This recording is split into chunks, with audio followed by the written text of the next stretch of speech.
Pessoal, sejam todos muito bem-vindos. É um prazer estar aqui novamente, né? Esse é o nosso 24º Café com RH e é muito interessante porque essa iniciativa ela já proporcionou tantos insights, né? Tantas trocas de experiências entre nós, né? E é tão rico. E para esse momento vai ser super especial, porque a gente está aqui com a Tamires Viana, que é a nossa coordenadora dos nossos projetos de liderança. A Tamires ela é consultora de desenvolvimento humano, tem mais de 15 anos de experiência na área de recursos humanos. Então, ela já atuou em várias multinacionais, startups, scale-ups.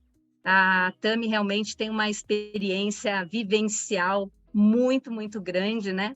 E, além disso, ela possui várias especializações que na área de pedagogia, né, de treinamento, a pedagogia da cooperação, a aprendizagem autodirigida, team buildings, facilitação, os próprios programas de liderança são incríveis, né? E ela se tornou realmente uma referência quando o assunto é falar desses novos formatos de trabalho, tá? Então, nesse dia, nesse papo de hoje, a Tami vai estar com a gente compartilhando esse conhecimento incrível, né? Vamos também trocar ideias, insights, né? Sobre como é que a gente enfrenta esses desafios, né? Porque realmente se tornou algo que está no nosso dia a dia e traz aí algumas dificuldades, alguns desafios, algumas reflexões importantes, né? Então, é sobre isso que a gente vai falar hoje. A Tami vai puxar esse tema. Então, é isso, Tami. Mais uma vez, seja muito bem-vinda. A gente está super empolgados aqui para tomar esse café virtual com você e aprender mais sobre esse tema que é tão atual e tão controverso, né? Realmente, Anete, esse é um tema que causa bastante discussão ultimamente, né? Assim, dos líderes, RHs, é um tema que a gente tem trazido de volta esse tema para a mesa e tem gerado muita discussão.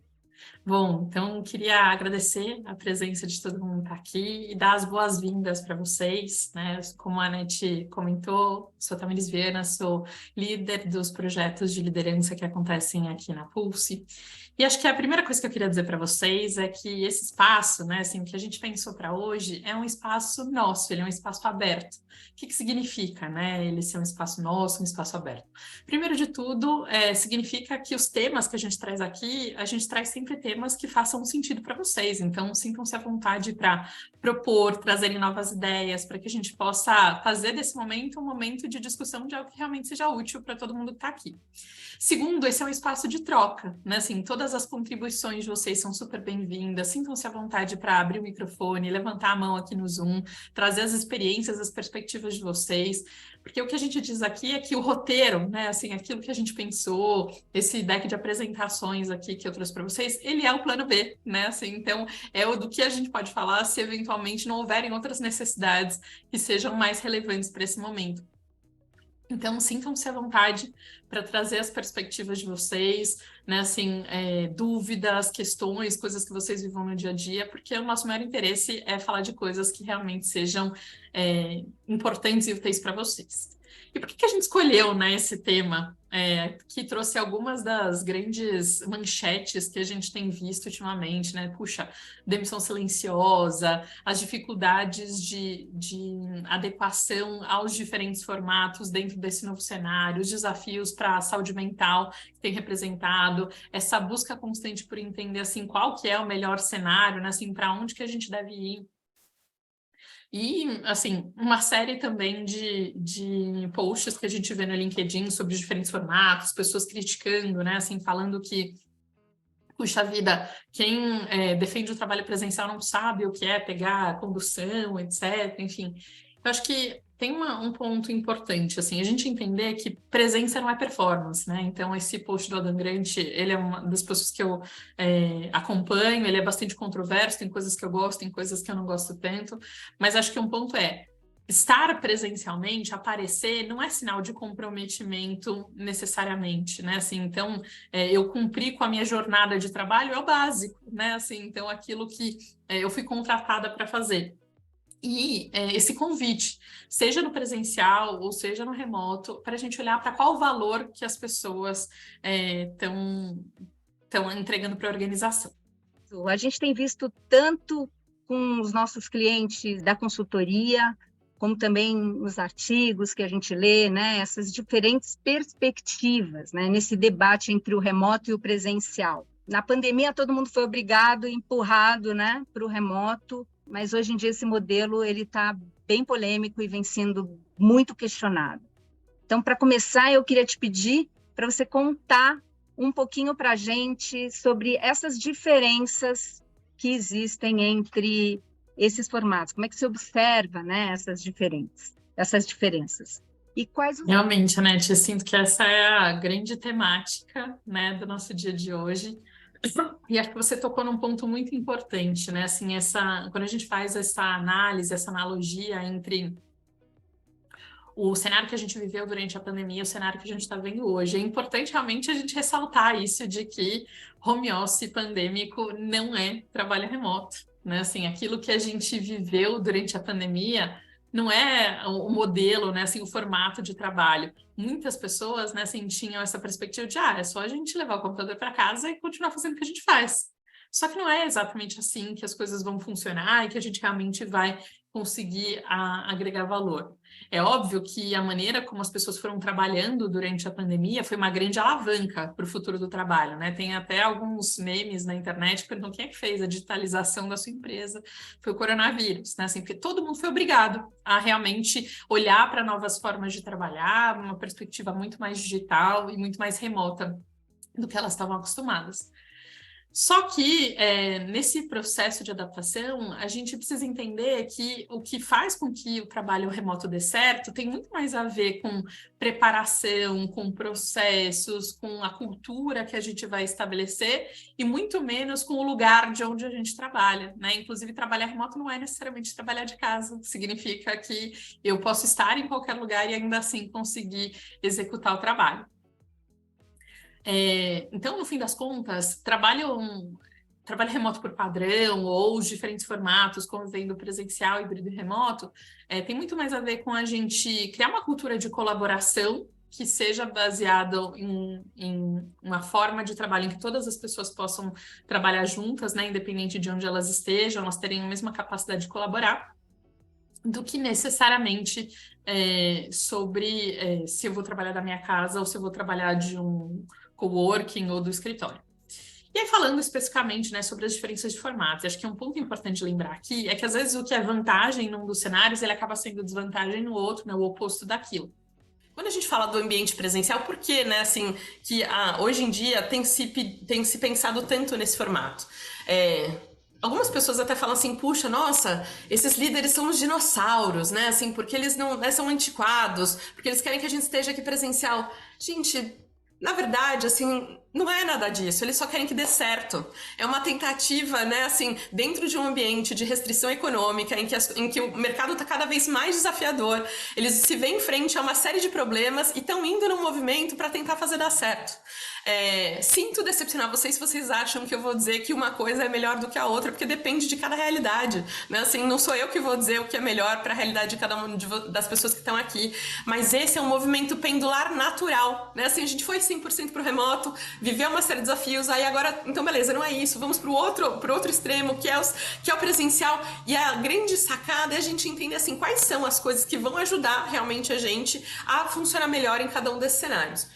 Então, quando a gente fala dos três formatos, primeiro, o presencial, ele naturalmente permite muito mais vínculo entre as pessoas, uma comunicação mais direta, imediata, a gente consegue construir realmente vínculos, né? Então, eu saio para almoçar com essas pessoas, se essa pessoa não está bem, eu consigo suportá-la de alguma forma. Um dos grandes dificuldades de muitos líderes é diagnosticar, por exemplo, problemas de saúde mental, quando as pessoas não estão bem, porque dentro do cenário remoto, a pessoa fecha a câmera, começa a chorar e você não vê, né? Assim, dentro do cenário presencial, se alguma coisa mexe com aquela pessoa, você tem muito mais elementos de linguagem corporal, inclusive, para você poder fazer uma leitura daquele cenário e poder atuar em cima daquilo. Então, realmente o cenário presencial, ele é muito mais, permite muito mais a criação de vínculos entre as pessoas. Além disso, a gente tem colaboração em tempo real, né? Então o trabalho acaba sendo muito mais síncrono de forma geral, é mais fácil da gente conseguir supervisionar. É óbvio que eu estar na frente de uma pessoa e olhando para o computador, ela não significa que necessariamente ela está trabalhando. A gente consegue garantir o nível de estrutura que seja necessário para a realização do trabalho para todas as pessoas de forma igual. E a gente consegue muito mais facilmente colaborar em projetos, né? Assim, fazer planejamento, elementos que exijam uma troca assíncrona realmente. Os grandes desafios aqui a gente fala principalmente de deslocamento e tempo para esse deslocamento no trajeto acontecer. A gente acaba tendo menos flexibilidade de horário para as pessoas, né, sob perspectivas dos colaboradores. A gente tem os custos com imóveis, aluguel, limpeza, segurança, etc. A gente acaba ficando limitado para atuação dentro de uma cidade ou do raio daquela cidade para que as pessoas estejam lá, e as pessoas acabam tendo menos autonomia e liberdade para organizar a sua própria agenda de trabalho. Quando a gente fala do cenário, vou para o oposto, né? Assim, do cenário 100% remoto, a gente tem, claro, muito mais flexibilidade, a gente economiza tempo e dinheiro, tanto das pessoas quanto da organização, a gente consegue ter acesso a talentos globais, né? Então, eu posso contratar pessoas de qualquer parte do mundo, se eu tiver uma estrutura jurídica que permita isso. Existe uma indicação de uma possibilidade de aumento da produtividade, vocês vão ver um pouquinho mais para frente, que isso não é necessariamente uma certeza absoluta ainda. Mas por quê? Porque a gente tem menos interrupções dentro do cenário remoto, né? Assim, dentro do presencial, a gente o tempo todo tá ali trabalhando alguma coisa, alguém vem e chama a gente para fazer alguma coisa. Então, o número de interrupções, quando eu tenho mais possibilidades de interrupção, é prejudicado. Então, é por isso que existe uma tendência de maior produtividade dentro do cenário do remoto. As pessoas conseguem conciliar muito melhor a sua vida e seu trabalho, né, dentro desse cenário.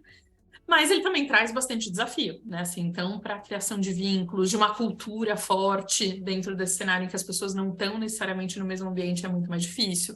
Muitas pessoas têm dificuldade de separar a sua vida pessoal e profissional. Acaba existindo uma dependência da infraestrutura, então nem todo mundo consegue ter uma infraestrutura adequada para trabalhar. Assim, são poucas as pessoas que têm um escritório realmente, com uma mesa, uma cadeira, tudo de forma adequada. Então, a organização ela pode fornecer, obviamente, algumas coisas, mas existem cenários e cenários, né? Então, tem pessoas que moram, sei lá, numa kitnet, né, com os filhos. Então, isso gera outro tipo de desafio do que uma pessoa que tem realmente uma estrutura para isso. Então, existe uma dependência de infraestrutura que seja estável para essa pessoa poder trabalhar.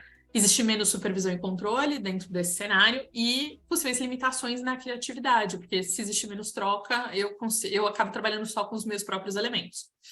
Quando a gente vai para o cenário intermediário, né, o cenário híbrido, então a gente tem muito mais flexibilidade de horário, a gente tem mais equilíbrio entre vida pessoal e profissional das pessoas, tem menos deslocamento dentro disso, as pessoas têm um pouco mais de autonomia, um potencial aumento de produtividade, porque aqui no híbrido ele combina os dois cenários, né? Ao mesmo tempo, ele é o cenário mais desafiador, né? Assim, até estou adiantando já um pouco no meu próximo slide, em que eu falo explicitamente sobre isso.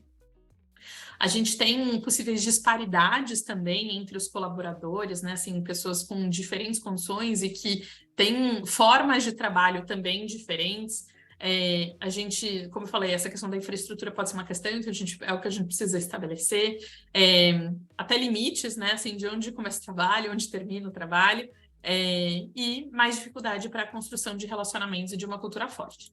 Como eu falei, gente, o híbrido, ele é o cenário mais desafiador. É muito mais fácil a gente trabalhar num cenário ou 100% remoto ou 100% presencial, porque as condições, elas são sempre as mesmas para todas as pessoas. Então, fica muito mais fácil estabelecer as dinâmicas, os processos para que isso aconteça, né? Se eu falo de uma reunião híbrida, por exemplo, tem 1000 desafios aí no meio para a gente fazer com que realmente seja uma reunião produtiva para todo mundo. São pouquíssimas as pessoas, as empresas que eu conheço que conseguem fazer uma reunião híbrida realmente inclusiva e que todas as pessoas tenham a mesma condição de participar. Normalmente a coisa fica bastante dispar, né? Assim, especialmente para quem está participando no cenário remoto. O que costuma acontecer é que quem está remoto acaba recebendo uma live daquilo que aconteceu para as pessoas que estavam 100% presenciais. Bom, mas falei aqui sobre algumas coisas, e dentro desse cenário do híbrido, uma das coisas que é importante é a gente estabelecer uma cultura remota por padrão. E aí vocês podem estar se perguntando, né, o que que é uma cultura remota por padrão? Então, cultura remota por padrão é quando a gente consegue cuidar, independente do lugar onde as pessoas estiverem, é que se existe uma pessoa que está remota, todas elas estão. Então, essa lógica de que se existe uma pessoa remota, todas estão. Então, todas as coisas que vão ser feitas, elas precisam ser primeiro pensadas para o contexto remoto e depois para os outros contextos. A gente precisa garantir que todas as pessoas dentro de uma equipe, dentro de uma empresa, elas, independente de onde elas estejam, elas precisam ter condições iguais para fazer o trabalho. E isso parte de duas premissas. Então, primeiro, todas as pessoas precisam ter acesso à informação. E o segundo ponto é que todas as pessoas precisam ter condições iguais para poder participar de uma discussão ou de uma decisão. Então, não pode acontecer isso de, a gente decidiu no almoço, a gente decidiu no cafezinho, ou a gente decidiu naquela conversa que a gente estava tendo no Slack ou no Teams. Então, todas as decisões, elas precisam vir para um ambiente em que as pessoas possam colaborar. E dentro desse aspecto de construção de uma cultura remota por padrão, é fundamental que a gente mude as métricas do que a gente acompanha, os nossos comportamentos, a nossa comunicação e principalmente o nosso modelo mental. O nosso modelo mental, ele ajuda muito a gente olhar para esse quadro da direita. Os dois quadros que eu trouxe para vocês, eles vêm do pessoal da Officeless, que hoje é no Brasil a instituição que mais estuda o futuro do trabalho, há mais tempo, inclusive, antes da pandemia já era o que eles faziam. Então, eu gosto muito desse diagrama da direita, porque ele ajuda a gente a entender que adotar um modelo de trabalho remoto por padrão não tem a ver com você contratar uma ferramenta que vai resolver todos os seus problemas. Porque, primeiro de tudo aquilo que a gente faz parte das pessoas, né? Assim, são as pessoas que determinam como é que vai ser a nossa cultura, né? Ou seja, se ela vai ou não vai ser uma cultura remota por padrão. A cultura determina os nossos processos, né? Assim, as coisas que a gente vai fazer. E os processos é que vão determinar as ferramentas que a gente vai usar. Entende? Não tem varinha mágica, né? Não tem uma ferramenta que eu vou contratar e que vai resolver todos os nossos problemas. Mas sim, tem alguns fatores que são críticos para o sucesso da implementação de uma cultura remota por padrão, né? Então, primeiro de tudo, o protagonismo das pessoas, né? Então, cada uma das pessoas entenderem que elas têm um papel crucial para que tudo aquilo que a gente está fazendo, de criar uma nova cultura, uma cultura remota por padrão, independente se a gente entende, se a gente vai trabalhar presencial ou não, mas para a gente criar essas condições de que, independente de onde as pessoas estejam, elas tenham condições de colaborar, as pessoas precisam entender qual é o papel delas dentro disso. Segundo, a gente trabalha muito fortemente em rituais de cultura, de comunicação e colaboração, para que a nossa forma de trabalho realmente caminhe nesse sentido, que exista coerência entre aquilo que a gente quer com o objetivo e todas as evidências que a gente tem encontrado no dia a dia. Outro elemento que é crítico para o sucesso é a gestão do conhecimento, então garantir que as coisas estão documentadas, né, e centralizadas no lugar em que as pessoas têm acesso para poder participar dessas decisões. E uma coisa que acelera muito o processo de implementação de uma cultura remota por padrão é fluência e maturidade digital. Então, ajudar as pessoas a navegarem dentro desse universo de novas ferramentas, tecnologias, possibilidades. Eu costumo dizer assim que antes era obrigatório que você soubesse usar Excel para você trabalhar em qualquer empresa. Assim, hoje, inclusive, as pessoas nem colocam mais isso porque é tão óbvio, né? Assim, que as pessoas precisam saber usar planilhas. Mas, hoje em dia, isso vem mudado, né? Assim, não basta simplesmente saber usar planilha, mas o nível de maturidade e fluência digital de um profissional faz toda a diferença na capacidade que ele tem de poder navegar dentro desse universo que tem novos desafios. E aí existem algumas métricas que podem ajudar a medir se você está tendo ou não está tendo sucesso dentro da implementação de uma cultura remota por padrão. Primeiro, as pessoas estão tendo mais tempo de foco, ou seja, tem diminuído a quantidade de tempo que elas passam em reunião e elas têm conseguido passar mais tempo para produzir, para trabalho criativo efetivamente. Elas têm a percepção de que as reuniões são mais produtivas, a gente pode medir isso tanto via pesquisa de clima, por exemplo, mas a gente também pode avaliar isso nas próprias reuniões, né? Então, terminando uma reunião, perguntar para as pessoas, puxa, como é que foi? Assim, a gente sente que essa reunião foi útil, foi produtiva, faz sentido a gente continuar com esse fórum? A gente precisa questionar especialmente os fóruns recorrentes que a gente tem, né? Assim, porque às vezes a gente se vê em um conjunto de reuniões assim que já não faz mais o menor sentido para a realidade que a gente está vivendo. Outra coisa é gestão por resultado, né? Então a gente tem muito claro quais são as expectativas de entrega para todas as pessoas, para que a gente meça elas por aquilo que elas estão entregando e não necessariamente porque eu não vou estar vendo, né? Justamente aquelas pessoas. Então, especialmente se eu tiver um modelo híbrido ou um modelo remoto. Então é fundamental que a gente consiga estabelecer expectativas claras para justamente poder medir entrega a partir do resultado. Outro aspecto importante é que, se você migrar de formato, é você ficar de olho qual é a percepção das pessoas do que se houve mudança na percepção que as pessoas têm em relação ao nível de colaboração da organização, né? Então, se foi uma mudança positiva, se foi uma mudança negativa, mas o mínimo era não existir mudanças, né? A partir do cenário em que você está. As pessoas terem mais bem-estar e qualidade de vida e utilizarem melhor e mais frequentemente as ferramentas que você tem à disposição, aquilo que a organização escolher adotar. Dentro desse aspecto, né, do que é crítico, é fundamental a gente cuidar da cultura, né? Assim, quando a gente tem múltiplos formatos, é natural, né? Assim, é muito comum, na verdade, mais do que natural, que acabem se criando subculturas dentro da organização, em que cada departamento faz de um jeito, ou as pessoas que trabalham presencial, né, têm determinadas práticas, as pessoas que estão remotas têm outro. Então, esses termos, né, ajudam a gente muito a diagnosticar se a gente está com multiculturas. Assim, o pessoal de vendas faz assim, o pessoal do escritório, os remotos, ou a gente resolveu isso no almoço, e pessoas perguntam assim, mas quando que vocês resolveram isso? Isso é sinal de que a gente não está conseguindo ter uma cultura única, de que a gente está criando essa multiplicidade de culturas dentro da organização. Então, essa frase, ela é muito útil porque ela ajuda a gente a entender, assim, de que o que quer que a gente faça, a gente precisa cuidar de que não existam vantagens para as pessoas que vão para o escritório, assim como nem desvantagens para quem trabalha de casa e vice-versa, né? Assim, então, muitas vezes, em algumas organizações, as organizações pedem que as altas lideranças ou todas as lideranças trabalhem presencial e o restante pode trabalhar remoto. E isso acaba criando uma cultura de que, puxa, se eu quiser evoluir e crescer na carreira, então eu preciso estar no escritório. Ou o contrário, não quero crescer, não quero uma posição de liderança porque isso vai me exigir estar no escritório. Então, é algo que exige muito cuidado das organizações de forma geral. E dentro desse aspecto, né, assim, da multiplicidade de culturas e de como cada primeiro passo faz a diferença, eu trouxe o exemplo da mudança a partir da linha amarela do metrô, né, assim, então quem conhece o metrô, né, aqui na cidade de São Paulo, né, a gente fala aqui do estado de São Paulo, sabe que é um lugar, assim, lotado, as pessoas se empurrando, etc. Só que a gente observa duas culturas dentro do metrô de São Paulo. Quando a gente vai para a linha amarela, as coisas acontecem de uma determinada forma, quando a gente vai para as outras linhas, as coisas acontecem de outra forma. E o que os estudos relacionados ao metrô mostram é que o fato de não existir lixo, por exemplo, jogado no chão, faz com que as pessoas não joguem lixo naturalmente, né? Assim, o fato das pessoas andarem, né, assim, no metrô de forma educada, gentil, faz com que aquilo gere naturalmente mais gentileza. Então a gente vê aqui a importância do exemplo, né, assim, e da gente contribuir para esse espaço sendo coerente, né, assim, não é faço o que eu digo, não faço o que eu faço, né, assim, então eu faço o que eu digo e faço o que eu faço. E aí, dentro dessas, de que coisas a gente pode fazer, uma dimensão que a gente falou, né, assim como um dos fatores críticos para o sucesso, é comunicação. E é importante a gente entender que dentro dessa realidade do futuro do trabalho, a gente tem vários tipos de comunicação, né? Tem aquela comunicação urgente, ou essa famosa sigla, né, ASAP, né, assim, ou o mais breve possível, que é aquela comunicação que é urgente. Muitas vezes a gente vai ligar para uma pessoa para poder resolver um problema, ou se eu estiver no presencial, eu vou na mesa dessa pessoa para poder resolver esse problema.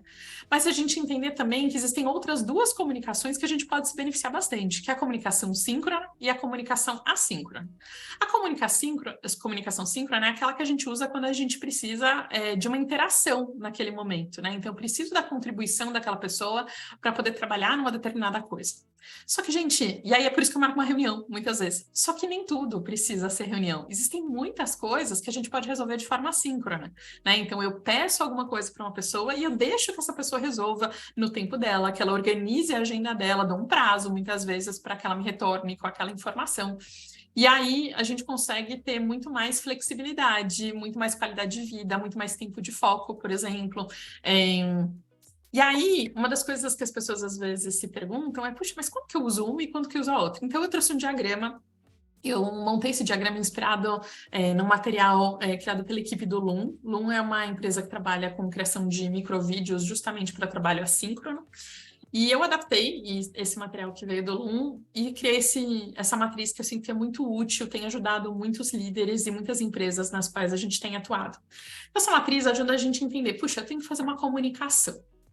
Primeira coisa, essa é uma comunicação para muitos ou para poucos participantes? Segundo elemento que eu devo levar em consideração, essa é uma comunicação que exige muita interação ou pouca interação? A partir da combinação desses dois elementos, a gente consegue avaliar o que é melhor a gente usar em cada uma das situações. Então, vou dar um exemplo. Muitos participantes, pouca interação. Estou falando muitas vezes de um comunicado, de um treinamento de um novo processo, então implementei, sei lá, um novo sistema de ponto. Eu preciso que as pessoas entendam como é que funciona o ponto. Mas não tem muita interação, entende? As pessoas só precisam entender como é que aquilo funciona, né? Por outro lado, a gente às vezes tem outras coisas que são para poucos participantes, mas também pouca interação. Então, eu preciso apresentar uma pessoa, eu preciso passar um briefing, preciso fazer uma explicação, preciso dar um update para alguém. E no campo de cima, aquilo que exige muita interação. Então, um trabalho de colaboração, uma sessão de planejamento, apresentar uma ideia, dar um feedback, ou fazer um team building, um treinamento de soft skills, ou um brainstorming. Então, aqui eu trouxe aqui alguns exemplos. Quando a gente fala do quadrante inferior, que é o quadrante de pouca interação, a recomendação aqui é a gente fazer comunicações assíncronas, né? Então, aqui todos esses exemplos, né? Assim, existem alternativas para a gente fazer de forma assíncrona. Então, eu posso gravar um microvídeo, eu posso mandar um comunicado, microvídeo, por exemplo, quando a gente fala do processo, né? Assim, o exemplo que eu dei, assim, de como usar o novo sistema de ponto. Eu posso gravar um vídeo que explica o passo a passo de como é que as pessoas vão fazer isso. Não preciso fazer uma reunião para eu mostrar esse passo a passo para as pessoas necessariamente. Se eu estou falando dos quadrantes superiores, a ideia a dica, na verdade, começa assíncrono primeiro e vai para o síncrono depois. Então, diversos materiais de pré-work que você pode mandar, você pode fazer um microvídeo, por exemplo, apresentando o conceito ou a ideia que você quer discutir, mandar para as pessoas assistirem isso com antecedência e você vai para a reunião só para discutir aquilo que realmente você precisa da participação efetiva das pessoas, compartilhar um documento com antecedência. E aqui eu acho que eu, inclusive, estou falando de coisas um pouco mais sofisticadas, assim, porque às vezes nem o básico a gente cuida, que é compartilhar a pauta da reunião, né? Assim, então, as pessoas vão para uma reunião muitas vezes sem saber por que elas estão na reunião efetivamente. Queria aproveitar agora para abrir. No início falei para vocês o quanto é importante para a gente que esse seja um momento de tratar aquilo que é útil para vocês. Então, queria agora abrir para dúvidas, ver se alguém quer fazer alguma pergunta para a gente, dentro daquilo que eu falei, assim, coisas que tenham despertado em vocês. O que eu tenho ouvido muito das empresas é assim, o problema do trabalho híbrido, enfim, ou 100% remoto, né, está na liderança. Eles estão inseguros em gestionar pessoas. Eu não sei se você vai abordar, eu entendo que esse é um tema até que dá uma outra live específica, que é muito amplo, né? Mas gostaria de saber uma opinião sua a esse respeito e se alguém também que está aqui quer compartilhar experiências vividas, tá? Muito Obrigada. bom, Elaine. Realmente, assim, daria um tema não só para uma live, mas para uma capacitação, um programa de liderança inteiro, né? Assim, a gente fala sobre isso, porque justamente é o grande desafio, assim, a diferença que a gente observa nas empresas que tem mais ou menos sucesso é exatamente o quanto as lideranças estão preparadas para lidar com esses diferentes formatos, né? Assim, tanto quanto elas foram capacitadas para isso, porque são outros desafios mesmo, né? Assim, um dos dados que eu preparei aqui para trazer para vocês fala muito sobre saúde mental, por exemplo, né? Assim, então, como é que eu lido com saúde mental dentro desses diferentes contextos, né? A saúde mental, principalmente, é um tema que ganhou muita relevância da pandemia para cá, né? Assim, as lideranças não se prepararam necessariamente para isso, né? Não tá no book, né? Nos grandes livros de liderança, a gente aprendeu muito a fazer gestão de resultado, de tarefa, né, assim, projeto, e muito pouco a fazer gestão de soft skills mesmo, assim, de emoções, de como é que a gente lida com esses diferentes desafios, mas não só disso também, né, assim, saúde mental é uma dimensão, a outra tem a ver com o modelo de gestão mesmo, né, assim, como é que eu sou muito mais intencional nas minhas ações, como é que eu implemento rituais de gestão que são mais adequados a esses diferentes formatos. Mas acho que gostei muito da provocação, acho que tem algumas coisas aqui que vão ajudar a estruturar isso nesse sentido. E o que dizem justamente as pesquisas mais recentes sobre essas diferentes, o impacto de tudo isso que a gente tem feito, né? Assim, primeiro de tudo, olhando para essa pergunta, né, de como é que a gente vai saber que as pessoas estão trabalhando. O que a gente observa, e aí eu trouxe uma pesquisa do Workplace, que é justamente um software gerenciado pelo Meta, eles mostram que a confiança importa. As pessoas são 50% mais produtivas em ambientes em que a liderança confia neles, 106% mais energéticas, ou seja, tem mais ânimo para fazer as coisas, e tem 13% menos absenteísmo quando a gente fala de ambientes de alta confiança, em que as pessoas sentem que as pessoas confiam no trabalho delas. Além disso, as pessoas são mais felizes, são menos estressadas, muito mais engajadas, né, assim, e muito menos propensas a fazer trocas de trabalho em função de um ambiente de confiança. Outro aspecto importante de dizer é que quando a gente olha para as pesquisas da Gallup que saíram recentemente, a gente vê que 9 em cada 10 profissionais dizem que o trabalho que eles fazem poderia ser feito de forma remota. E eles preferem alguma forma de trabalho remoto. Não é 100% remoto, mas é poder ter trabalho remoto também dentro da sua rotina. A gente percebe que o que motiva principalmente as pessoas a essa preferência por algum tipo de trabalho remoto é o tempo de deslocamento, principalmente. Quando a gente considera num ano o tempo de deslocamento dessas pessoas, isso chega a 29 dias de trabalho, para dar uma dimensão no ano para vocês do que isso significa. É um mês de férias, praticamente, né? Assim, dentro desse formato. Quando a gente olha para ambientes em que existe flexibilidade, a gente observa que os colaboradores são 41% mais criativos e mais inovadores nesses formatos que oferecem maior flexibilidade. Quando a gente olha para uma outra pesquisa do Instituto ADP, a gente vê que tem coisas que a gente sabe com certeza e tem coisas que a gente ainda não tem certeza. O que a gente sabe com certeza? Que os colaboradores mais engajados eram aqueles que trabalhavam de casa pelo menos 3 vezes por semana. Os colaboradores mais engajados e menos propensos a deixar as empresas também são aqueles que tiveram one-on-one semanais de pelo menos 15 minutos. Os colaboradores que são mais resilientes, eles são aqueles que tinham a confiança dos líderes, né? Assim, o que também apareceu na outra pesquisa. O que a gente ainda não sabe? Se horário flexível significa mais produtividade, se dá para construir uma cultura forte num ambiente distribuído e que os colaboradores vão deixar as empresas que não optem por um formato né, assim, que seja flexível. Né? A gente não tem dado suficiente ainda para dizer que é um fato que as pessoas não vão querer trabalhar para empresas que optem por esses formatos.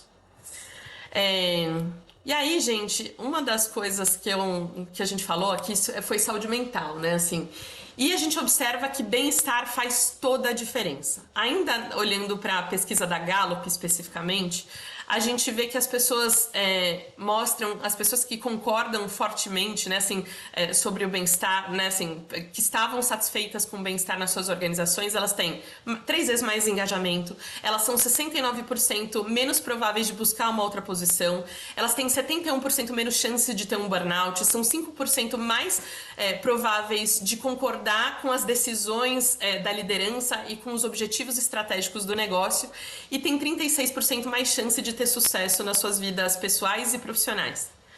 E aí, quando a gente fala de sucesso, acho que tem outro aspecto importante da dimensão da saúde mental, que saúde mental não tem a ver com sobrecarga de trabalho somente, né? Assim, esse é um dos fatores da sobrecarga de trabalho. Propósito faz toda a diferença, assim, o quanto as pessoas sentem que aquilo que elas estão entregando no final do dia realmente contribui não só para o seu próprio desenvolvimento, mas também para o mundo de alguma forma. E aí uma outra pesquisa, assim, para trazer mais uma dimensão nesse sentido que a gente está indo para o quanto a gente precisa se preparar para cuidar desses diferentes desafios, é que a gente tem uma pesquisa muito legal do Fórum Econômico Mundial, que eles falam sobre o futuro do trabalho sobre várias dimensões, não só sobre formato, e tem uma das coisas que eles trouxeram que são as top habilidades de 2023. Quais são as coisas que as pessoas precisam desenvolver para lidar com esse cenário que a gente que tem se apresentado aqui. E a gente observa coisas como resiliência, flexibilidade, agilidade, autoconsciência, motivação, liderança, influência, empatia, escuta ativa. Olha a quantidade de habilidades emocionais e soft skills que a gente vê aqui, né? Assim, eles inclusive classificam, né, entre habilidades cognitivas, de autodesenvolvimento, de gestão, tecnológicas e habilidades de colaboração para trabalhar com as outras pessoas. O que isso tem resultado? Nessa mesma pesquisa do Fórum Econômico Mundial, o que a gente observou é que 81% das empresas, ou seja, 4 a cada 5 empresas, consideram que os investimentos em aprendizagem e treinamento são fundamentais para atingir as metas que vão aparecer, né, as metas de agora em diante, os desafios que têm se apresentado. E, gente, não vai dar pra gente, né, assim, capacitar as pessoas, não vai dar pra gente resolver esses problemas se a gente realmente não investir nas pessoas e, principalmente, em documentar os nossos processos, em garantir que a informação esteja disponível para as pessoas. Eu não sei o quanto isso já aconteceu com vocês, mas sair um profissional do time e ficar completamente perdido, né? Assim, puxa, como é que a gente faz agora? Porque era só essa pessoa que sabia fazer isso e agora essa pessoa saiu.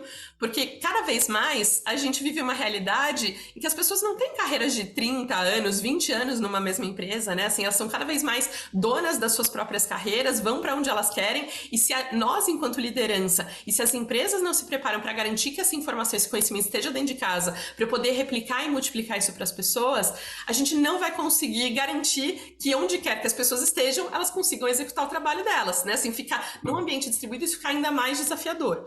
Então, é muito importante a gente cuidar da gestão do conhecimento, então não é só ter dados, né, assim, mas é ter clareza para as pessoas de como é que eu transformo isso e elas têm uma interpretação segura, né, assim, tem até alguns vídeos divertidos na internet, assim, de quando a gente passa instruções equivocadas, como é que as pessoas reagem, né, então a gente precisa documentar da maneira correta, porque quando a gente documenta os processos, o conhecimento sai da cabeça das pessoas, a pessoa consegue sair de férias, né, quando as coisas estão documentadas, porque fica muito mais fácil alguém replicar, fica muito mais fácil as pessoas crescerem dentro do ambiente de trabalho, né, assim, porque ela não fica presa a uma posição que só ela pode fazer aquilo, então eu não posso tirar essa pessoa dessa posição.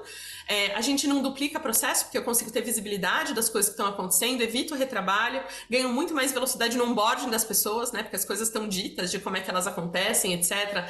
Melhoria contínua, eficiência, enfim, um conjunto gigantesco de coisas. E falando especificamente de processo de onboarding, gente, é muito importante a gente cuidar de 2 aspectos dentro de um cenário distribuído. Primeiro, quando a gente fala de níveis de entrada, esse é o mais delicado, gente. Pensa que é uma pessoa que ela está aprendendo a trabalhar. Ela precisa de um nível de suporte muito maior do que uma pessoa que já trabalha há mais tempo, do que uma pessoa que já trabalhou de forma remota, inclusive. Então, essa pessoa ela vai aprender muito pela observação e pelo exemplo. Então, a gente precisa criar rituais de shadowing, por exemplo, com essas pessoas de espelhamento, para que elas possam ver outras pessoas fazendo o trabalho que elas precisam fazer. Ela precisa conhecer a realidade desses diferentes formatos de trabalho e como é que ela vai agir em cada um desses formatos. Eu preciso estabelecer rituais de check-in e check-out de forma diária. Então, começar o dia estabelecendo expectativas e terminar o dia entendendo quais foram as dificuldades, os bloqueios que essa pessoa enfrentou para que a gente consiga ir resolvendo isso na hora, não na hora, assim, mas pouco a pouco, né? Assim, se eu deixar passar uma semana inteira e deixar a pessoa trabalhando sozinha na casa dela, não vai funcionar. A gente precisa estabelecer um ritmo de gestão com essa pessoa muito mais próximo.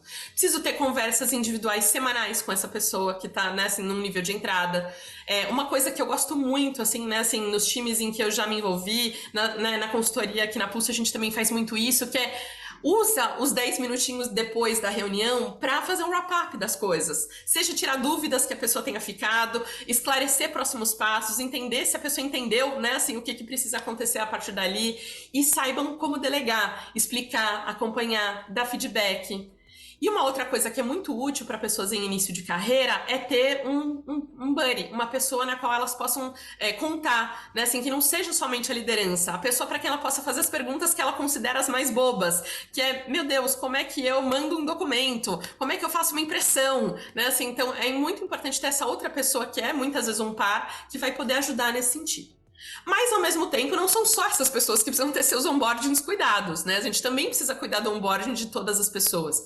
Então, trazer alinhamento de expectativas, qual é o papel e responsabilidade dessa pessoa, quais são os objetivos, né, as nossas metas, os OKRs, e qual é o impacto que essa pessoa vai ter para garantir que ela esteja sempre com o foco naquilo que realmente importa, né? Assim, naquilo que vai mover o ponteiro para o negócio.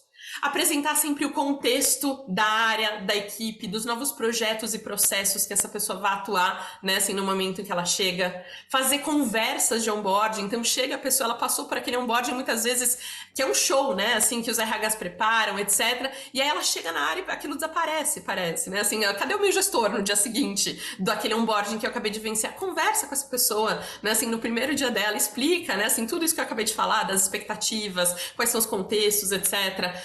Criem rituais de feedback e feed-forward, né? Assim, tanto para receber quanto para dar feedback para as pessoas e mostrar quais são os próximos passos. E estabelecer paradas obrigatórias, né? Assim, no primeiro mês, nos primeiros 60 dias e nos primeiros 90 dias. Tem um livro incrível sobre isso, né? Assim, que fala sobre a importância dos primeiros 90 dias. Eu, na minha vida profissional, é uma das coisas assim, que mais muda a minha performance, é a qualidade do meu onboarding. Eu não abro mão. Se a empresa, né, assim, a consultoria onde eu trabalho não tem um processo de onboarding, eu crio o meu. Porque para mim é muito importante, né, assim, que esses primeiros dias sejam muito bem cuidados, porque eu vou rampar muito mais rápido, eu vou gerar muito mais resultado quanto melhor for o meu processo de onboarding. Bom, avançando um pouco aqui nesse sentido, acho que eu queria, antes de abrir para as perguntas de vocês, aproveitando que a gente está falando de liderança, dizer que nada arrasta mais do que o exemplo. A gente não ensina com aquilo que a gente fala, a gente ensina com aquilo que a gente faz. Não adianta eu dizer para o meu time que ele precisa fazer menos reunião, se eu marco reunião 7 horas da noite, semanal, né? Assim, todas as segundas-feiras, às 7 horas da noite eu tenho reunião, falar de qualidade de vida, falar que ele precisa equilibrar a vida e trabalho, etc.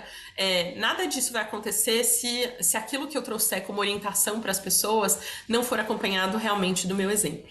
Então agora eu queria aproveitar que a gente está nos 15, 20 minutos finais do nosso papo de hoje para perguntas que tenham surgido do lado daí.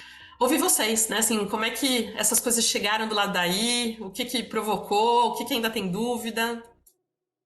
Oi, bom dia. Tamires, opa! Opa, vamos lá. Fica à vontade, Tawana. E já Fernanda. Obrigada. Bom dia, pessoal. Bom dia, Tamires. Eu confesso que me deu vontade de ler esse material com mais calma, porque de fato ele está bastante rico. Mas eu fico um pouco curiosa, e na sua fala, pelo menos eu não percebi, e eu vivo um desafio de lidar com o híbrido e o híbrido em áreas de diretorias diferentes. Então, parecem híbridos diferentes nas empresas. Isso, para mim, até nas minhas interações com outros colegas de RH, tem sido um desafio, porque algumas diretorias tomam uma determinação, aí a outra da outra, e é um pouco da microcultura que você falou, que é mais forte, né? Se você teria algum antídoto para isso, porque de fato eu percebo que isso está acontecendo com alguma frequência. Muito bom. Isso realmente é um aspecto importante. O que eu observo, né, nas empresas que a gente atua, como é que a gente pode cuidar disso? Primeiro, quanto maior a empresa, mais desafiador, né? Assim, né? Se a gente estiver movendo um transatlântico, é muito mais difícil do que se estiver falando de uma cultura de 30 pessoas, né? Assim, então, eu, por exemplo, né, assim, eu estudo futuro do trabalho já tem 4 anos, já desde antes da pandemia já era um tema que me interessava. Mas eu via, assim, cases de empresa de 20, 30 pessoas, falei, gente, aí é fácil, né? Assim, tipo, fazer gestão remota, futuro do trabalho num ambiente completamente controlado. Então, acho que tem esse aspecto que é um fator que é um dificultador ou não, mas o que eu observo quanto mais declaradas e combinadas são as coisas, funciona melhor. Então, eu já observei em algumas das empresas que a gente atende, quando nos modelos de definição de formato de trabalho, uma definição de formato baseada especificamente nas necessidades. Vou dar e às vezes até dentro da própria diretoria pode ter necessidades diferentes. Então, eu vou pegar uma área de recursos humanos como exemplo. Então, pode ser que para uma área de recursos humanos funcione o modelo híbrido uma vez por semana na via de regra. Mas eu tenho um médico de segurança do trabalho. Essa pessoa tem que estar presencial. Né? Assim, às vezes eu tenho um centro de distribuição, por exemplo, em que essa pessoa precisa estar lá, ou é uma indústria, né? Assim, em que eu preciso que um profissional esteja lá. A grande chave para mim tem a ver com ter essa clareza de por que faz sentido formatos diferentes para pessoas diferentes. Então, se eu estou falando de um time de vendas, por exemplo, eles podem precisar de uma sincronia diferente do time de recursos humanos, uma quantidade de dias no escritório diferente. Se eu falo de um time de tecnologia em que eu, por exemplo, não estou conseguindo contratar, que já não é mais a nossa realidade hoje em dia, né? Assim, a gente viveu muito mais isso no passado, mas a gente viveu isso muito fortemente, em que eu preciso, sei lá, poder contratar alguém de Recife, puxa, faz sentido eu ter um modelo 100% remoto, porque eu vou ter as pessoas distribuídas e vai ser mais fácil para esse time operar se ele tiver um modelo, por exemplo, 100% remoto, inclusive. Mas o que é importante é estar declarado. O que não dá para ter é um combinado e as pessoas fazerem acordos diferentes a partir desse combinado. Então é um modelo de conversar com esses diretores ou vice-presidentes, etc., para definir os critérios muito claros de por que a gente está decidido, e muitas vezes trazer as pessoas para construir isso junto. E esse é um ponto importante, escutar as pessoas, né, na pesquisa de clima, etc., entender como é que, né, assim, o que elas entendem faz mais sentido e trazer elas para decisão, fazer focus group, trazer os influenciadores para a gente poder conversar e pensar os formatos de acordo com uma lógica, né? Assim, uma das coisas que eu falo muito é: precisa ter uma razão para estar no presencial, precisa ter uma razão para estar no remoto, né? Assim, então precisa fazer sentido por que eu estou trabalhando de casa e por que eu estou trabalhando do escritório também. Deu uma luz? Boa. Acho que não lembro se era a Fê que queria falar também. Ei, Tamires, bom dia, pessoal. Bom dia, incrível conteúdo, muita coisa. Eu ia falar um pouquinho sobre o que tu trouxe, acabou de trazer, né? Com um questionamento. Eu acho que é tudo muito novo, né? Apesar da gente estar falando aí já de quase 3 anos, né? Mas a gente vem de um histórico, né? Do presencial, do controle próximo. Então, é uma mudança muito forte comportamental. Então, como que a gente consegue, né? Sistemicamente fazer isso fazer sentido para todo mundo, né? Então, é muito do que tu já trouxe. Eu penso que realmente é quase que um novo programa interno, né? Para poder entender quais são as necessidades, né, de cada área mesmo. E aí sim, né, a partir dessas informações alinhadas, começar então uma experimentação, porque acho que os desafios eles vão acontecer, principalmente quando a gente fala de pessoas, né? Quando a gente está no processo que envolve pessoas, a mudança, né, ela realmente é um pouco mais complexa. E é um teste, né? A gente faz ali um programa, coloca em prática, entende os ruídos, vai mudando, né? Então, é só complementando o que você trouxe, né? E cada empresa é uma empresa, né, Tamires? Então, é isso, né? A gente... as pessoas são pessoas, né? Sempre fazendo parte, mas cada empresa, eu digo que é um ser vivo, né? Composto por pessoas diferentes. Então, cada uma vai ter a sua necessidade, mas eu sempre, né, também penso como você. Essa clareza, né? Esse saber, né, entender e o propósito disso tudo, eu acho que é metade do caminho. Mas realmente, né? É um processo novo, é um movimento novo, tudo novo. E eu acredito que está todo mundo mesmo se experimentando nesse novo cenário, né? Era isso, era uma partilha, enfim, complementar e agradecer a riqueza de conteúdo, assim, meu Deus, muita coisa. Obrigada mesmo. Muito bom. Tem assim, é exatamente esse ponto, assim, né? Você quase falou a minha mensagem final também, assim, que é um dos pontos que eu quero trazer. Mas o que a gente observa é que as empresas que têm tido mais sucesso, né, assim, seja com o que já estabeleceu, mas seja com repensar mesmo, assim, porque tem uma coisa que é importante dizer, assim, que não quer dizer que sempre vai ser a mesma coisa, que vai ser a solução correta, né, assim, a gente pode ter optado por um formato e o mundo muda, os desafios dos negócios mudam e a gente vai precisar adaptar o formato. Mas realmente a gente tá aberto para isso, assim, a gente, né, cada vez mais tem menos certezas das coisas, assim, certezas nessa perspectiva, assim, de estar aberto e flexível para quais são os novos desafios e a gente poder se adaptar a eles. Mas o que a gente realmente observa é que as empresas que trataram isso como um projeto, como um programa, são as que mais tiveram sucesso, assim, porque precisa ter um pensamento sistêmico sobre a coisa, de entender como é que a gente vai justamente provocar essa transformação cultural, que é uma das coisas que é justamente a minha mensagem, assim, agora para as mensagens finais, né, assim, não tem varinha mágica, gente, é um processo de transformação cultural, né, assim, vai ter muita coisa que vai precisar acontecer para a gente sair desse movimento pendular e entender qual que é o formato que faz sentido para cada uma das realidades. Acima de tudo, é preciso a gente entender que tem muito mais a ver com o mindset, com esse modelo mental de que a gente precisa, a cultura remota para o padrão, esse é um inegociável, assim, porque se você vai ter um ambiente distribuído, você precisa ter uma lógica de que tem algo que é comum para todas as pessoas, mas é um processo de transformação cultural. E tem uma forma de olhar para a transformação cultural que eu gosto muito, que são os 4 níveis de engajamento. Não adianta só eu ter conhecimento da coisa, eu saber que tá rolando, né? Assim, escutei falar, decidiu-se um formato, etc. Eu preciso ter uma compreensão profunda do que é esperado de mim a partir daquele momento, né? Assim, então eu preciso usar o meu cérebro para isso.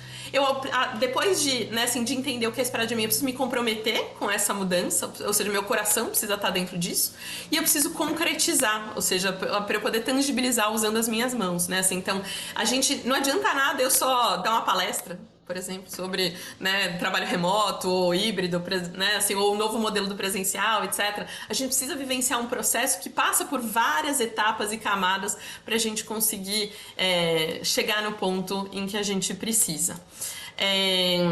Acho que caminhando aqui, uma outra coisa também queria aproveitar. Bom, vocês já conhecem a Pulse, né? A gente é uma consultoria de recursos humanos com mais de 11 anos de experiência no mercado, com diversas frentes de atuação. A gente tem 10 torres para ajudar vocês com os mais diferentes formatos. Eu especificamente aqui represento a torre de liderança. Na torre de liderança, a gente traz uma série de soluções customizada, sempre customizada, a gente não tem solução de prateleira, então desde programas de liderança, soluções de team building, programas de gestão de performance, gestão remota, pipeline de liderança, gestão da mudança e em multiformato, né, assim, palestras, programas, treinamentos pontuais, etc. Enfim, o que vocês precisarem, vocês podem contar com a gente. E aí, para fechar, né, assim, então, queria dizer que algumas coisas vão ajudar. Se vocês partirem da lógica de que se uma pessoa está remota, todas as pessoas estão, vocês vão ter muito mais sucesso. Pensar que todas as decisões têm que ser tomadas num contexto centralizado. Muitas vezes, o contexto remoto, o remoto por padrão que eu falei justamente. Cuidem que as pessoas tenham a mesma experiência, independente do formato em que elas estejam presentes. Cuidem da documentação dos processos para que as coisas não estejam na cabeça das pessoas e que, independente de onde elas estejam, elas tenham acesso ao que elas precisam para trabalhar. Confiem no time de vocês, né? Assim, partam do pressuposto de que se vocês estabeleceram expectativas claras, você vai saber se ela está trabalhando, se ela entregou aquilo que você combinou, assim. É muito simples, assim, como é que eu sei se a pessoa está trabalhando? Ela está fazendo o que é combinado? É só isso que precisa, né? Assim, tipo, se ela está entregando o que é combinado, ela está trabalhando, né? Ela está fazendo o que você pediu. E não adianta a gente refletir sem a gente acionar. Tô no LinkedIn, né, assim, para quem quiser se conectar mais profundamente comigo. E lembrem-se que é uma trilha, não é um trilho, né? Não é algo fixo, estagnado, que não permite mudança. Essa frase já virou quase um jargão, porque realmente é isso. A gente tem alguns caminhos possíveis que vão ajudar e vão aproximar mais ou menos a gente do nosso objetivo e do nosso resultado. Mas ele é uma trilha, né? Assim, então a gente vai ajustando de acordo com a necessidade de cada um. Para quem quiser conhecer mais sobre o assunto, tem diversos livros. Eu recomendo especificamente esses que estão na tela. O trabalho não precisa ser uma loucura. Remote, Rework, Maverick e o Corporate Rebeldes Corporativos. Não sei como pronunciar exatamente em inglês. E, infelizmente, toda essa bibliografia, ela está massivamente em inglês. A gente tem pouca coisa em português ainda. Tenho pensado sobre a possibilidade de repente, né, colocar no mundo alguma coisa 100% brasileira e em português para a gente poder democratizar o acesso a esse conhecimento. Tem também algumas redes aqui que eu estou recomendando para vocês, além da rede da Pulse, o Futuro das Coisas, o pessoal da Officeless, da Target Shield, são pessoas que trazem conteúdos assim, de muita relevância. A gente vai compartilhar com vocês esse material para quem preencheu os dados no link também. E lá eu também compartilho com vocês a íntegra das pesquisas, né, assim, que eu apresentei para que vocês possam se aprofundar. Quem que trabalha em multinacionais, por exemplo, ou em cenários América Latina, a pesquisa da Gallup ela foi extensiva, inclusive por região. Então é muito rico, porque você consegue ver esse recorte na América Latina, você consegue ver isso na América do Norte, você consegue ver isso na Europa, na Ásia, enfim. Então tem os recortes nos diferentes continentes, o material está bem rico mesmo. Quem não preencheu o formulário, preenche, porque tem muita coisa para poder se aprofundar. E, acima de tudo, gente, a gente está aqui para conversar com vocês e trocar sobre os desafios que vocês estão tendo. Assim, a gente adora, assim, participar de fóruns sobre esse tema. Tragam quais são as necessidades, os desafios que vocês têm. Assim, a gente tem um time aqui de 30 consultores, assim, super com as mais diferentes habilidades para ajudar vocês nas mais diferentes necessidades também. Assim, então, contem com a gente nesse sentido, mesmo que seja só para trocar figurinha, né? Assim, se conectem com a gente nas redes, acionem a gente, vai ser um prazer poder compartilhar um pouco e dar insights mais específicos, né? Assim, então, assim como a a Luane, eu acho, trouxe os desafios específicos que ela está vivendo, trocar com vocês também nos específicos, mesmo que não seja agora, né? Nunca é fale agora ou cale-se para sempre, é fale agora ou fale depois, né? A gente tá sempre aqui para poder trocar. Anete, deixo com você para a gente... gente. Maravilhoso, Tamires, como sempre, né? Fantástica. A Tamires é uma das nossas coordenadoras, é a nossa coordenadora dos programas de liderança, ela é incrível. Foi fantástico e, pessoal, quero muito agradecer a presença de vocês, lembrando que no mês que vem, na última sexta-feira do mês, às 11 horas, vamos estar aqui novamente com um super tema e um coordenador de uma das nossas torres aqui para falar do assunto. Muito obrigada, espero que vocês tenham aproveitado bastante. Obrigada, gente. Um abraço e um excelente fim de semana, uma boa sexta-feira para todos. Foi um prazer. Obrigado, gente.